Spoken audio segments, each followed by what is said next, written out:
নমস্কার, আমি সঞ্চিতা।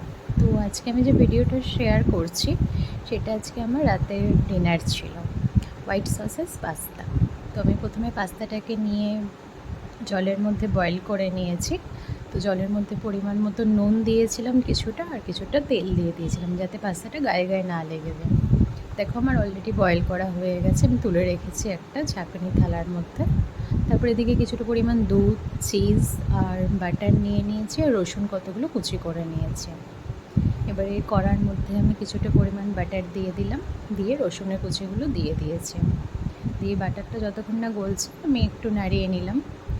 তারপরে এর মধ্যে আমাকে অ্যাড করে দিতে হবে ময়দা।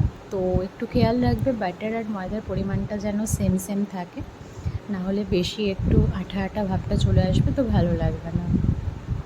তো এবারে দেখো যেহেতু ডালা ডালা হয়ে যাচ্ছে তার জন্য কিছুটা পরিমাণ দুধ দিয়ে দিতে হবে।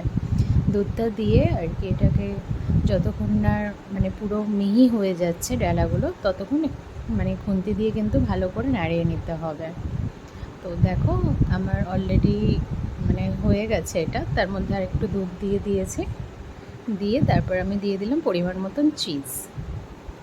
তো কিছুটা পরিমাণ আমি চিজ দিয়ে দিয়েছি, দিয়ে এটাকে ভালো করে মিশিয়ে নিচ্ছি সসটার মধ্যে। আমার কিন্তু সস প্রায় রেডি হয়ে গেছে। তো এই সসেস পাস্তাটা আমার খুব একটা ফেভারিট পাস্তার মধ্যে পড়ে। তো সসের মধ্যে আমি এবারে দিয়ে দিয়েছি যে পাস্তাটা আমি তুলে রেখেছিলাম বয়েল করা পাস্তাটা দিয়ে দিয়েছি।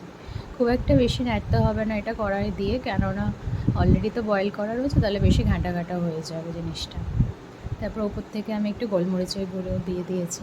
তোমরা এটার মধ্যে অরিগ্যানো বা চিলি ফ্লেক্সও দিতে পারো। তো আমার কাছে ছিল না বলে আমি শুধুমাত্র গোলমরিচের গুঁড়োটাই অ্যাড করেছি এতে। দেখো আমার গরম গরম পাস্তা রেডি হয়ে গেছে। রোজই তো রাত্রিবেলাতে রুটি খাওয়া হয়, তো প্রত্যেক দিন রুটি খেতে কি ভালো লাগে?